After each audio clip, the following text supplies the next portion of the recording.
So I spend a lot of time reading the works of folks that I admire and following them online.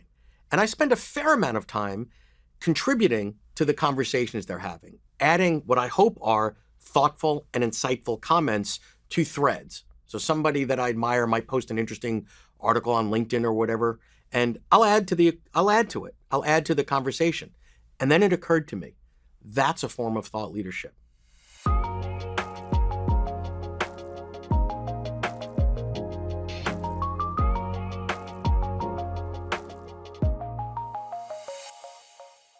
Hi, my name is Peter Winick. I'm the founder and CEO at Thought Leadership Leverage, and I'm here to talk to you today about the power of thought leadership. I'm here to try to convince you that thought leadership is something that you should think about making part of your repertoire, that you should think about helping you accelerate your career, drive your business outcomes, drive your business goals. So early in my career, I thought of myself as having two distinct parts. There was Peter the entrepreneur. I started businesses, I grew businesses, I sold businesses, etc. And then there was Peter the nerd. We didn't have the language and the term of thought leadership. So nerd was the term that we used. What did that mean? Well, I was somebody that was really passionate about consuming as much information that was of interest to me as I could. Reading a lot of books, reading a lot of magazines, reading a lot of articles. We didn't have the internet in the 1800s, so this is what we were stuck with. And as an entrepreneur, I constantly came up with struggles and issues and problems. It might have been cash flow or leading people or managing people. And it occurred to me that someone else might have possibly had this problem before. So I would track down a book on leading people or cash flow or KPIs or whatever, and I would consume it as much as I could.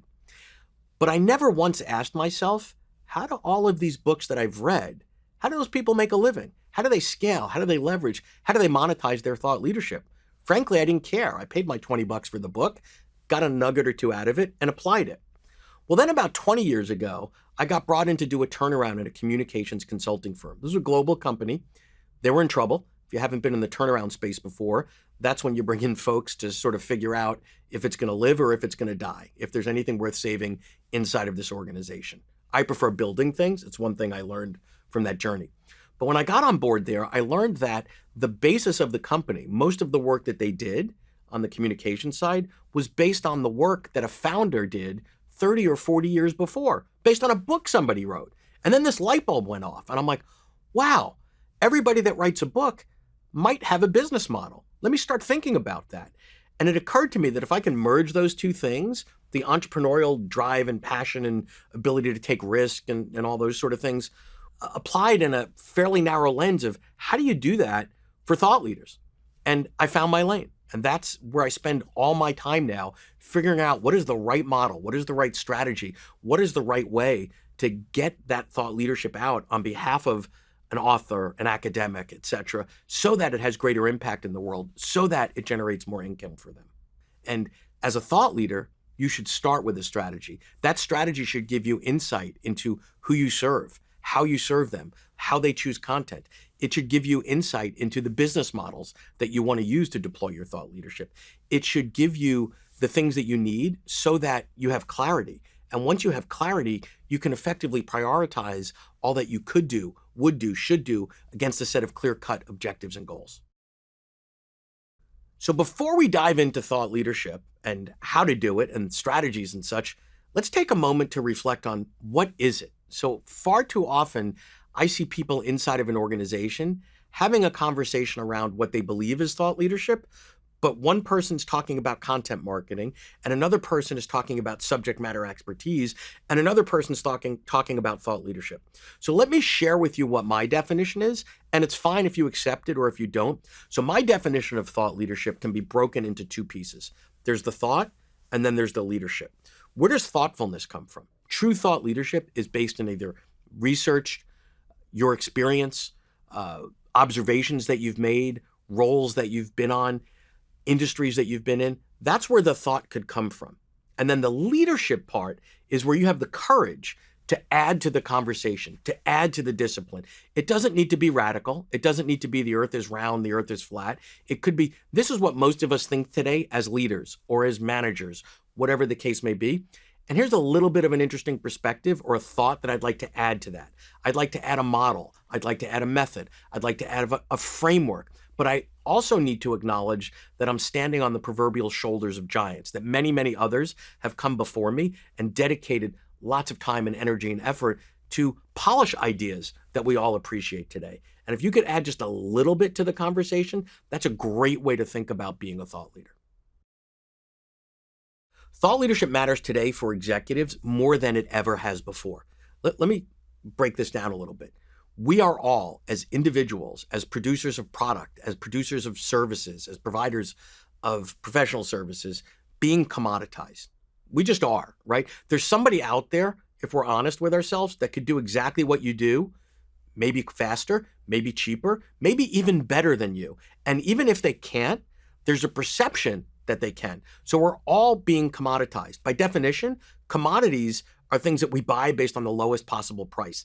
That's not a great place to be for most of us in our careers and in our businesses. So how do you fight commoditization?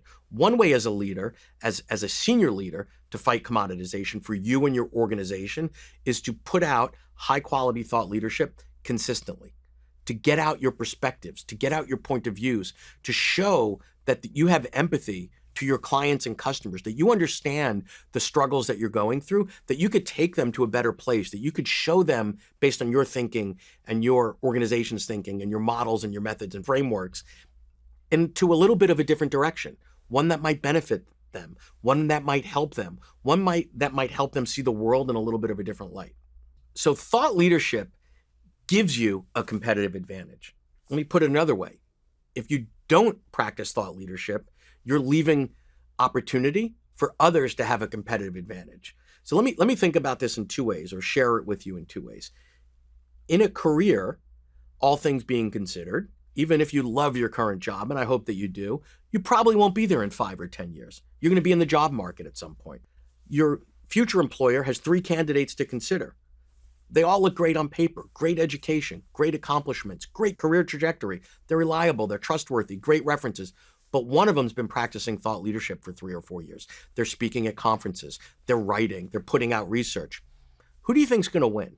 All things being equal, the practitioner of thought leadership brings so much more to the table, potentially for the same salary, maybe for even a bit more of a salary, to that potential employer. It shows that you have a point of view. It shows that you have a perspective. It shows that you can bring that organization into different places than they might not have been before without your thought leadership. And as an organization, think about it the same way. All things being considered, I have buying choices to make every day, B2B, B2C, whatever the case may be. If one entity is out there constantly putting out high quality thought leadership, and I'm considering them against 2 or 3 other competitors, how do I not choose that one? In many instances, actually, I might be following the thought leadership of a particular organization for years, but I'm not in buy mode. I don't need what they have. And when the time comes for me to buy, I'm not even considering these other 2 options. That's the only place I'm going to go. They've developed a rapport with me. They've got trust. They've got share of my mind space and share of my thinking. Why would I consider spending my dollars or my organization's dollars elsewhere when this is the organization that I follow, my trusted partner for thinking on the issues that I'm struggling with? So often when we think about thought leadership and the benefits of thought leadership, we think about it externally. We think about, wow, we're going to differentiate ourselves or our organization in the marketplace. We're going to elevate our brand. We're going to attract new clients. And all that is true. But I want to take a moment and share with you some of the benefits that has internally in the organization. So if you're going to practice thought leadership at the organizational level, let's talk about that for a minute. Number one, there are people in your organization today that, given the right framework and a little bit of capabilities development and some tools, they would love to share their ideas. They just don't have a platform to do it. They would love to add their insights. They would love to do some research.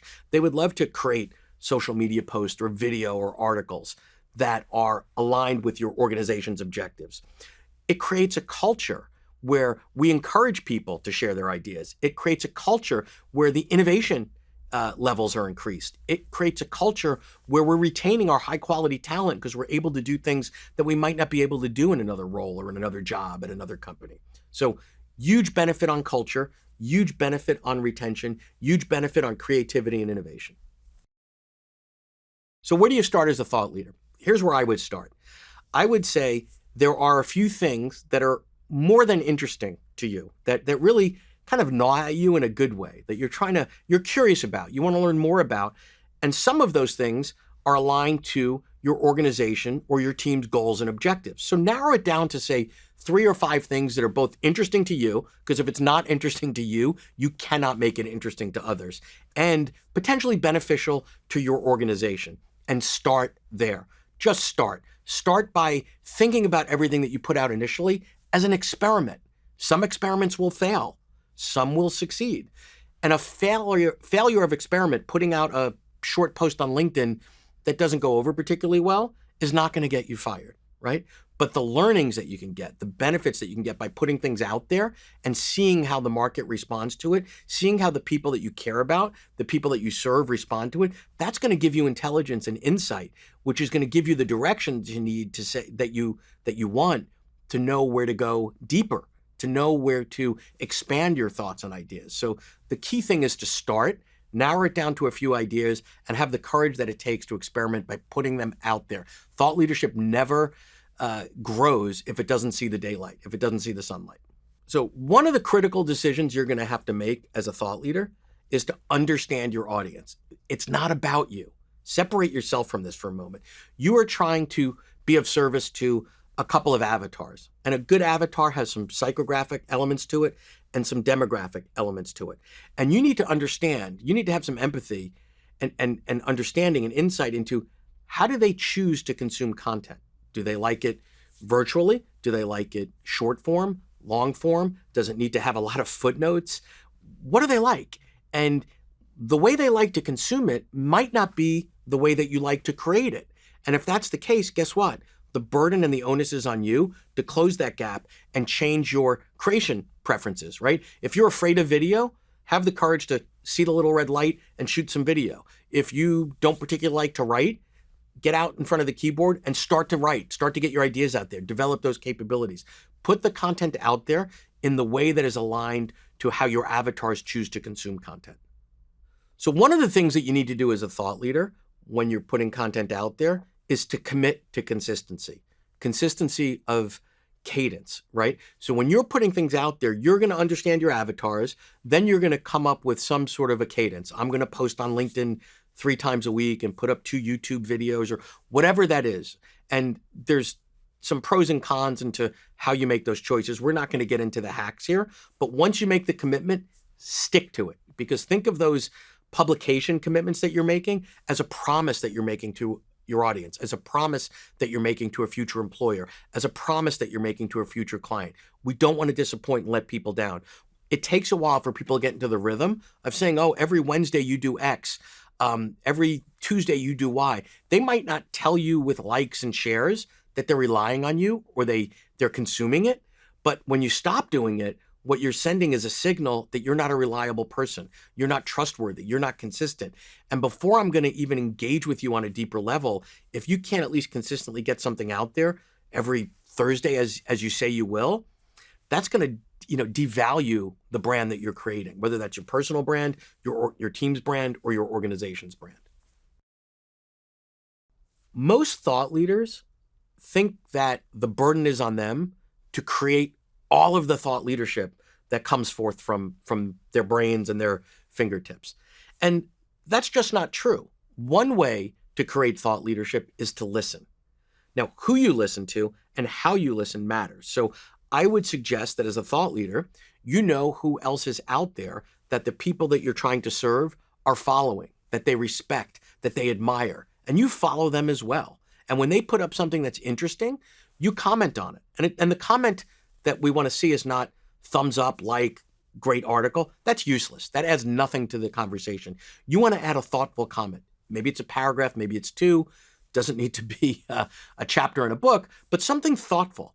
And it doesn't have to be totally in agreement with what they're doing. Be respectful, be courteous, because the internet's forever and it doesn't give you an excuse to not be courteous or respectful. But you might say, hey, really interesting article. I agree with A, B, and C that you said, but I have a little bit take on D that I'd like you to consider. And oftentimes what you'll see is the flow of comments that happen is where real thought leadership is happening, real interaction of ideas, good, bad, better, building on each other, whatever the case may be. So by listening to others that are out there, That's going to feed your thought leadership journey. The other thing I would say with regards to listening is we tend to all get myopic. We tend to be specialists and say laser focused on our field. Start to take in information and thought leadership from another industry, from another field, from places you wouldn't normally go to, because the seams where two different industries meet or two different functions meet is where interesting things happen. And if you could sort of balance two worlds, you get the insight from both, and there's a higher probability that that's going to spark some creative thinking and insightful thought leadership that you can put out and share with your followers.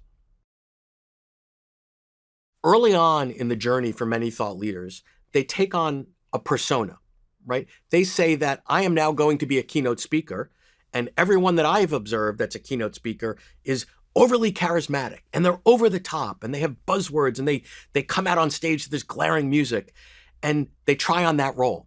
And it's not for them. It's inauthentic. It's artificial. That's somebody else's personality. My advice to those aspiring to be thought leaders is to be authentic. Find out what it is about what you already have that you can double down on. What is it that you can present to the world in an authentic way that will resonate? Now, it doesn't give you a pass for developing capabilities that you might need down the road. If you're not a great public speaker and you'd like to be a public speaker, you can learn to do that. But be authentic, right? If you're not a funny person, don't try to be funny. If you're not naturally charismatic, don't fake it. Stick to your voice, stick to your true you, and the audience will be able to pick that up. And they might not say, wow, that's not the most engaging person I've ever listened to, but they're authentic. And if they're at least being real, I'm going to give them the benefit of the doubt and lean in for at least a moment or two to see if their ideas stick. And if their ideas are helpful to me, I'm going to lean in again and again and again. And I'm not going to hook them based on some phony persona that I've created every time I'm playing the role of the thought leader. So let's summarize a few ideas together. First off, you got to have a strategy. You must put a strategy in place. That strategy has to be really grounded in who you're trying to reach and how you're trying to reach them. That should be your sort of guiding light. That should impose some constraints on you, and constraints are really, really great. Constraints give you a narrower place by which to play as opposed to staring at the proverbial blank slate, right? So that's a really key piece. Authenticity, really, really important to remain authentic. Consistency, people lean into people that are consistently delivering high quality pieces, high quality content. And thinking of everything that you do early on as an experiment. There will be ideas that you put out there that you look back on a year or 2 or 5 years and go, well, that was really dumb. And that's okay, because there will also be ideas out there that got fed more, that got nourished more, that grew and grew and grew and grew. And if you never had the courage to put them out in the first place, they never would have seen the light of day. I also think that you need to make a commitment that thought leadership is important to you, that thought leadership is something that you enjoy, that thought leadership is beneficial to you in your career, as well as your organization and your business's goal. So here's my challenge to you today. Start, period. Start thinking of yourself as a thought leader, start behaving like a thought leader, start acting like a thought leader, and start creating thought leadership. If you don't start, you're never going to get anywhere, right? So make that commitment. Find an hour a week. That's all you need to do to start on this. Start researching something that's spinning around in your head. Start writing a little bit. Start playing with video. Just start. And by starting, you'll come to learn what you enjoy and what you don't, where you're good and where you might need some work. Some of thought leadership requires developing capabilities that you don't have. That's growth. That's good. Some thought leadership requires you to just do things that you're naturally and intuitively good at. That's good as well. It's the combination of developing some capabilities and playing to your strengths that's going to make you a great thought leader in the months and years to come.